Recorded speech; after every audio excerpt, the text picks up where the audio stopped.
Hello guys, आपके अपने YouTube channel शिक्षा अकेडमी बाय आर के में आपका स्वागत है। तो चलिए सभी लोग आ जाइए, आप लोगों की क्लास स्टार्ट हो चुकी है। आज का जो हमारा टॉपिक है पर्यावरण अध्ययन यानी इन्वायरमेंट स्टडीज के बारे में अध्ययन करेंगे अपन। तो चलिए सभी लोग आ जाइए, अपन क्लास को स्टार्ट करते हैं। आज का जो हमारा फर्स्ट क्वेश्चन है दोस्तों, अवतल अवतल दर्पण के अत्यंत निकट जब बिंब को रखते हैं तो प्रतिबिंब होता है। दोस्तों क्वेश्चन को फिर से रिपीट करते हैं। अवतल दर्पण के अत्यंत निकट जब बिंब को रखते हैं तो प्रतिबिंब होता है। तो दोस्तों इसका जो करेक्ट आंसर होगा, 3 सेकंड का टाइम दिया जाएगा जिसमें अपना करेक्ट आंसर आपको इनपुट करना होगा। कमेंट्स बॉक्स में वो करेक्ट आंसर आप इनपुट करें। तो दोस्तों इसका जो करेक्ट आंसर होगा वह होगा आभासी सीधा एवं अपरिवर्धित प्रतिबिंब। अगला जो क्वेश्चन है दोस्तों, अगला जो क्वेश्चन है, निम्नलिखित में से कौन सा भारत में 3 जैविक विविधता हॉटस्पॉट में से एक है। निम्नलिखित में से कौन सा भारत में 3 जैव विविधता हॉटस्पॉट में से एक है। तो दोस्तों इसका जो करेक्ट आंसर होगा, 3 सेकंड का टाइम दिया जाएगा दोस्तों। साथ ही जिन लोगों ने अभी तक हमारे चैनल को सब्सक्राइब नहीं किए हैं, चैनल को सब्सक्राइब कर लें और नोटिफिकेशन वाले बटन को प्रेस कर लें ताकि हर वीडियो को अपडेट आपको आसानी से मिलती रहे। ठीक है ना दोस्तों। इसका जो करेक्ट आंसर होगा दोस्तों वह होगा Himalaya. C number is the correct answer.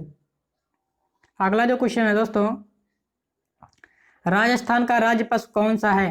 Rajasthan का राज्य पशु कौन सा है। तो दोस्तों इसका जो करेक्ट आंसर होगा वह होगा ऊंट।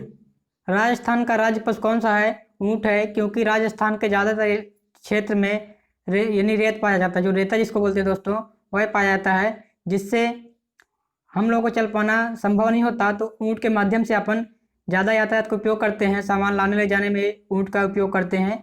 तो इसलिए वहाँ का राज्य पशु क्या है दोस्तों, ऊंट है। अगला जो क्वेश्चन है दोस्तों,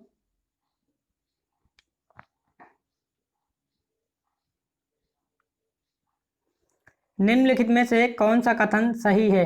निम्नलिखित में से कौन सा कथन सही है। तो दोस्तों इसका जो करेक्ट आंसर होगा वो कमेंट्स बॉक्स में आप कमेंट्स करें। साथ ही दोस्तों जिन लोगों ने अभी तक हमारे टेलीग्राम चैनल को ज्वाइन नहीं किए हैं वो टेलीग्राम चैनल को ज्वाइन कर लें। इसकी लिंक जो हो तो डिस्क्रिप्शन बॉक्स में दी गई है।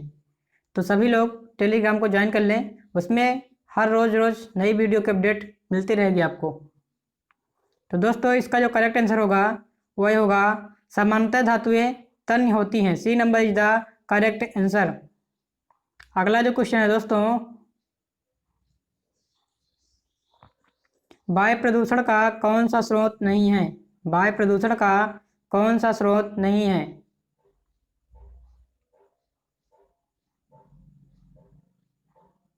तो दोस्तों इसका जो करेक्ट आंसर होगा वह होगा ठोस अवशिष्ट। ये वायु प्रदूषण का स्रोत नहीं है।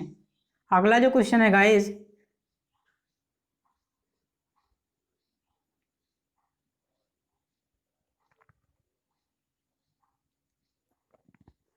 निम्नलिखित में से कौन सा रामसर घोषणा की सूची में नाम नाम क्षेत्र नहीं है। निम्नलिखित में से कौन सा रामसर घोषणा की सूची में नाम क्षेत्र नहीं है। तो दोस्तों इसका जो करेक्ट आंसर होगा वह होगा राजसमंद। राजसमंद झील नाम सूची में नहीं है। अगला जो क्वेश्चन है गाइस, राजस्थान में कौन सा नवीनीकरणीय संसाधन नहीं है। राजस्थान में कौन सा नवीनीकरणीय संसाधन नहीं है। तो दोस्तों इसका जो करेक्ट आंसर होगा वह होगा प्राकृतिक gas. B number is the correct answer.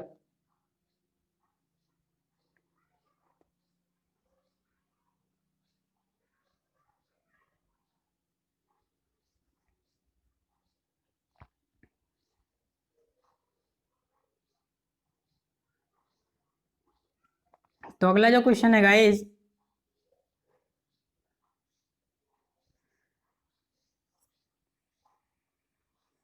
विज्ञान प्राकृतिक विषय का व्यवस्थित ज्ञान एवं धारणाओं के मध्य संबंधों का तार्किक अध्ययन है जिसमें ये विषय व्यक्त होते हैं। तो दोस्तों इसका जो उपरोक्त विज्ञान की परिभाषा किसने दी है? तो दोस्तों इसका जो करेक्ट आंसर जो होगा इसका वह होगा W.C. टेम्पियर, यानी A number is the correct answer. अगला जो क्वेश्चन है, निम्न में से किसमें उद्यान कृषि का अध्ययन किया जाता है? निम्न में से किसमें उद्यान कृषि का अध्ययन किया जाता है? तो दोस्तों इसका जो करेक्ट आंसर होगा वह होगा horticulture. B number is the correct answer. अगला जो क्वेश्चन है दोस्तों,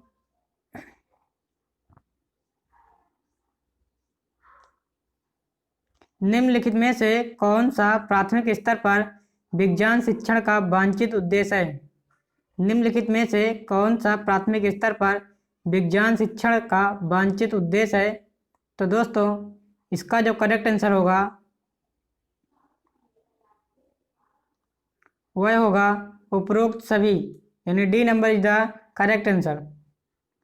अगला जो क्वेश्चन है दोस्तों, पर्यावरण अध्ययन के अधिगम का सिद्धांत कौन सा है? पर्यावरण अध्ययन के अधिगम का सिद्धांत कौन सा है? तो दोस्तों इसका जो सही जवाब होगा वह होगा उपरोक्त सभी, यानी D number is the correct answer. आवश्यकता का सिद्धांत, उपयोगिता का सिद्धांत, जीवन से संबंधित होने का सिद्धांत, ये सभी पर्यावरण के अधिगम के सिद्धांत हैं। अगला जो क्वेश्चन है दोस्तों, कौन सी गैस ग्लोबल वार्मिंग के लिए उत्तरदायी है? कौन सी गैस ग्लोबल वार्मिंग के लिए उत्तरदायी है? तो दोस्तों इसका जो करेक्ट आंसर होगा वह होगा carbon dioxide. Carbon dioxide global warming के लिए उत्तरदायी है, यानी CO2। अगला जो क्वेश्चन है दोस्तों, प्रयोजन विधि में कितने मुख्य सोपान प्रयुक्त होते हैं? प्रयोजन विधि में कितने मुख्य सोपान प्रयुक्त होते हैं? तो दोस्तों इसका जो करेक्ट आंसर होगा वह होगा डी नंबर, 6 सोपान प्रयुक्त होते हैं। अगला जो क्वेश्चन है दोस्तों, छोटी कक्षाओं में पर्यावरण अध्ययन विषय में रुचि उत्पन्न करने के लिए पढ़ाने का तरीका होना चाहिए। छोटी कक्षाओं में पर्यावरण अध्ययन विषय में रुचि उत्पन्न करने के लिए पढ़ाने का तरीका होना चाहिए। तो दोस्तों इसका जो करेक्ट आंसर होगा वह होगा बी नंबर, मनोरंजक एवं खेल संबंधी होना चाहिए ताकि बच्चे को पढ़ने में रुचि लगे। अगला जो क्वेश्चन है गाइस 15 नंबर का, विशिष्ट से सामान्य का सिद्धांत निम्न में से किसमें प्रयोग होता है? विशिष्ट से सामान्य का सिद्धांत निम्न में से किसमें प्रयोग होता है? तो दोस्तों इसका जो करेक्ट आंसर होगा वह होगा आगमन विधि में। D number is the correct answer. अगला जो क्वेश्चन है दोस्तों, कौन सी प्रक्षेपित सामग्री है? कौन सी प्रक्षेपित सामग्री है? तो दोस्तों इसका जो करेक्ट आंसर होगा OHP प्रक्षेपित सामग्री है। B number is the correct answer. अगला जो क्वेश्चन है, अच्छे प्रश्न पत्र की क्या विशेषता है? अच्छे प्रश्न पत्र की क्या विशेषता है? तो दोस्तों इसका जो सही जवाब होगा, यानी जो इसका करेक्ट आंसर होगा वह होगा ए और बी दोनों। C number is the correct answer. यानी अच्छे प्रश्न पत्र की विशेषता यह है उसमें वैधता एवं विश्वसनीयता दोनों होनी चाहिए। अगला जो क्वेश्चन है दोस्तों, भारत में बाल विवाह निरोध अधिनियम किस वर्ष पारित किया गया था? भारत में बाल विवाह निरोध अधिनियम किस वर्ष पारित किया गया था? तो दोस्तों इसका जो करेक्ट आंसर होगा वह होगा 2006 में। 2006 में भारत में बाल विवाह निरोध अधिनियम पारित किया गया था। अगला जो क्वेश्चन है दोस्तों, कौन सी विशेषता परिवार की नहीं है? कौन सी विशेषता परिवार की नहीं है? तो दोस्तों इसका जो करेक्ट आंसर होगा वह होगा प्रत्येक सदस्य की आय भिन्न जमा की जाती हो। प्रत्येक सदस्य की आय भिन्न जमा की जाती हो, यानी B number is the correct answer होगा। अगला जो क्वेश्चन है दोस्तों, राष्ट्रीय बाल श्रम उन्मूलन प्राधिकरण की स्थापना कब की गई थी? राष्ट्रीय बाल श्रम उन्मूलन प्राधिकरण की स्थापना कब की गई थी? तो दोस्तों इसका जो करेक्ट आंसर होगा वह होगा 26 सितंबर 1994 को। 26 सितंबर 1994 को। D number is the correct answer. अगला जो क्वेश्चन है दोस्तों, बागवानी के लिए कौन से प्रकार का उर्वरक उपयोगी होता है? बागवानी के लिए कौन से प्रकार का उर्वरक उपयोगी होता है? तो दोस्तों इसका जो सही जवाब होगा यानी जो करेक्ट आंसर होगा वह होगा vermi compost. D number is the correct answer. अगला जो क्वेश्चन है दोस्तों, कौन सा सुमेलित नहीं है? कौन सा सुमेलित नहीं है? तो इधर देखिए दोस्तों, वस्त्र का प्रकार और राज्य। तो फिरन जो है वह कहाँ होता है? पानो भाजू जो होता है वह कहाँ होता है? तो दोस्तों इसका जो करेक्ट आंसर होगा उसके बारे में अपन अध्ययन करते हैं। तो दोस्तों इसका जो करेक्ट आंसर होगा वह होगा फुलकारी पंजाब। ये सुमेलित नहीं है, बाकी तीनों सही हैं। फिरन जम्मू कश्मीर में ये करेक्ट है। पानो भाजू ये पश्चिम बंगाल में, ये भी करेक्ट है। राहिदे हिमाचल प्रदेश में, ये भी करेक्ट है। यानी 4D नंबर जो ऑप्शन है वह फुलकारी पंजाब ये करेक्ट नहीं है। तो चलिए दोस्तों अगले क्वेश्चन की ओर चलते हैं। तो अगला जो क्वेश्चन है दोस्तों, निम्नलिखित में से कौन सा पत्थर राजस्थान में घरों के फर्श बनाने में उपयोग नहीं लिया जाता? तो दोस्तों इसका जो करेक्ट आंसर होगा वह होगा घिया पत्थर, यानी सेलखेड़ी का उपयोग राजस्थान में घर बनाने के लिए नहीं किया जाता है। अगला जो क्वेश्चन है दोस्तों, राजस्थान के कुल लोकसभा सदस्यों की संख्या है। राजस्थान के कुल लोकसभा सदस्यों की संख्या है। तो दोस्तों इसका जो करेक्ट आंसर होगा वह होगा 22, यानी C number is the correct answer. अगला जो क्वेश्चन है दोस्तों, कौन सा सुमेलित नहीं है? कौन सा सुमेलित नहीं है? तो दोस्तों इसका जो सुमेलित नहीं है वह करेक्ट आंसर होगा वह होगा नैना देवी मेला असम, ये सुमेलित नहीं है। बाकी तीनों सही है। अंबाजी मेला गुजरात में, माघ मेला उत्तर प्रदेश में, बाड़ेश्वर मेला राजस्थान में। ये सी नंबर जो जवाब है दोस्तों ये करेक्ट नहीं है। अगला जो क्वेश्चन है दोस्तों, राजस्थान स्टेट केमिकल वर्क्स कहाँ स्थित है? राजस्थान स्टेट केमिकल वर्क्स कहाँ स्थित है? तो दोस्तों इसका जो करेक्ट आंसर होगा वह होगा डीडवाना में। अगला जो क्वेश्चन है दोस्तों, भारत में उपभोक्ता संरक्षण अधिनियम किस वर्ष लागू किया गया था? भारत में उपभोक्ता संरक्षण अधिनियम किस वर्ष लागू किया गया था? तो दोस्तों इसका जो करेक्ट आंसर होगा वह होगा 1986 में। अगला जो क्वेश्चन है दोस्तों, मलेरिया रोग होता है किसके कारण से? मलेरिया रोग होता है किसके कारण से? तो दोस्तों इसका जो करेक्ट आंसर होगा वह होगा प्लाज्मोडियम फाल्सीपेरम के कारण मलेरिया रोग होता है। अगला जो क्वेश्चन है दोस्तों, पच्छाभ उपकला प्राणियों के शरीर में कहाँ मिलते हैं? पच्छाभ उपकला प्राणियों के शरीर में कहाँ मिलते हैं? तो दोस्तों इसका जो करेक्ट आंसर होगा वह होगा श्वसन नलिका में। श्वसन नलिका में ये मिलता है। B number is the correct answer. अगला जो क्वेश्चन है दोस्तों, निम्नलिखित में से कौन सा सरल ऊतक नहीं है? निम्नलिखित में से कौन सा सरल ऊतक नहीं है? तो दोस्तों इसका जो करेक्ट आंसर होगा वह होगा जाइलम। जाइलम सरल ऊतक नहीं है। अगला जो क्वेश्चन है दोस्तों, प्रेक्षण विधि की सीमाएं हैं। प्रेक्षण विधि की सीमाएं हैं। यह विधिवत मितव्ययी नहीं है। यह विधिवत मितव्ययी। इस विधि में प्रेक्षण सूक्ष्मता से न करने पर प्राप्त परिणाम अधिक वैध एवं विश्वसनीय नहीं होते। इस विधि से व्यक्ति के अतिरिक्त व्यवहारों का अध्ययन संभव नहीं है। तो दोस्तों इसका जो करेक्ट आंसर होगा वह डी होगा, ये सभी। अगला जो क्वेश्चन है दोस्तों, इकोसिस्टम की सही परिभाषा क्या है? इकोसिस्टम की सही परिभाषा क्या है? तो दोस्तों इसका जो करेक्ट आंसर होगा वह होगा डी नंबर जीव समुदाय और उसके वातावरण का संतुलित तंत्र। D number is the correct answer. अगला जो क्वेश्चन है, मानव विकास के क्रम में 2 पैरों पर चलने वाला सबसे बड़ा लाभ है। मानव विकास के क्रम में 2 पैरों पर चलने का सबसे बड़ा लाभ है। तो दोस्तों इसका जो करेक्ट आंसर होगा वह होगा हाथ स्वतंत्र रूप से मस्तिष्क की आज्ञानुसार कार्य कर सकते हैं। तो इसका जो करेक्ट आंसर होगा दोस्तों वह सी नंबर होगा। भूकंप की तीव्रता मापने के यंत्र को क्या कहते हैं? भूकंप की तीव्रता के मापने वाले यंत्र को क्या कहते हैं? तो दोस्तों इसका जो करेक्ट आंसर होगा वह होगा सिस्मोग्राफ।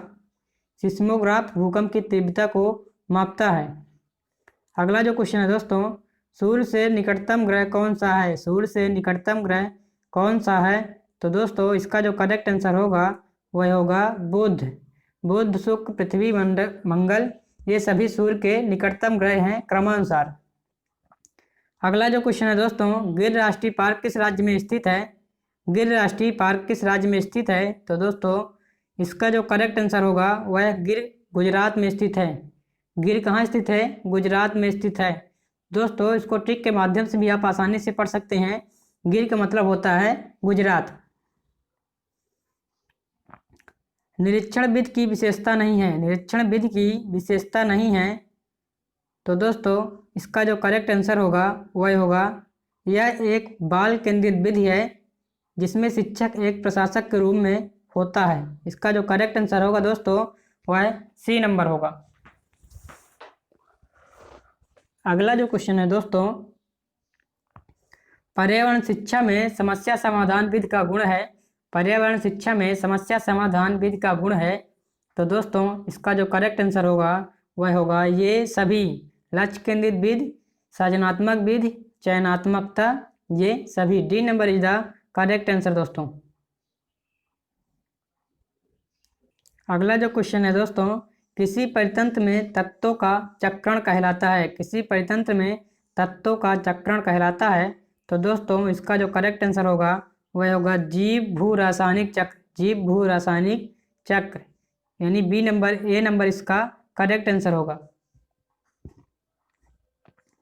चिपको आंदोलन में प्रेरणता है। चिपको आंदोलन में प्रेरणता है। तो दोस्तों इसका जो करेक्ट आंसर होगा वह होगा सुंदरलाल बहुगुणा।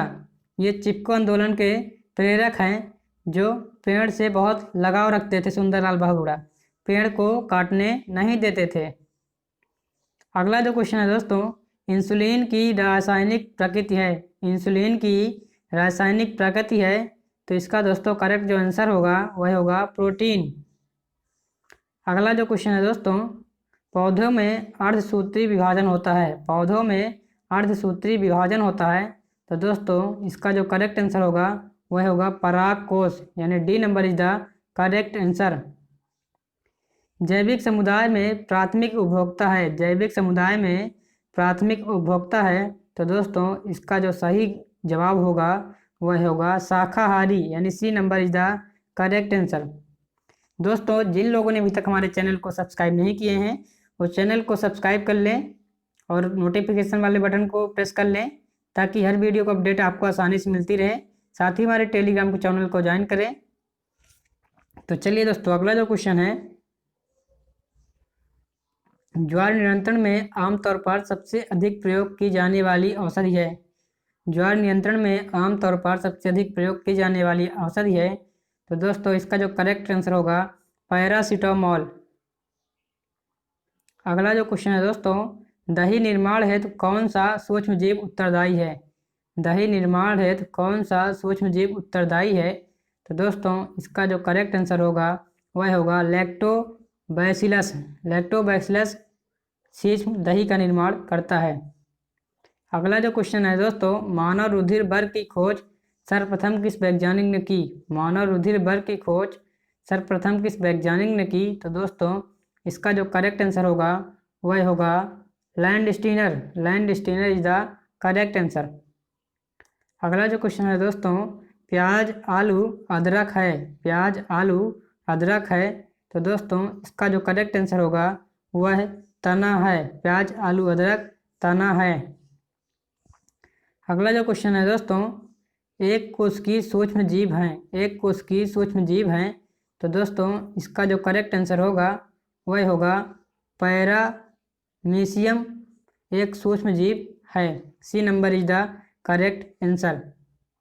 अगला जो क्वेश्चन है दोस्तों, निम्न में से कौन सा पादप उत्पाद साबुन का विस्थापन है? निम्न में से कौन सा पादप उत्पाद साबुन का विस्थापन है? तो दोस्तों इसका जो करेक्ट आंसर होगा वह होगा रीठा। अगला जो क्वेश्चन है दोस्तों,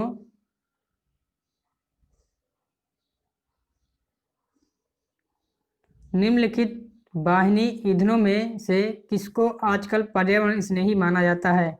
निम्नलिखित वाहिनी ईंधनों में से किसको आजकल पर्यावरण स्नेही माना जाता है? तो दोस्तों इसका जो करेक्ट आंसर होगा संपीड़ित प्राकृतिक गैस, संपीड़ित प्राकृतिक गैस, यानी D number is the correct answer. दोस्तों आज की क्लास हमारी यहीं पे समाप्त होती है। जय हिंद, नमस्कार।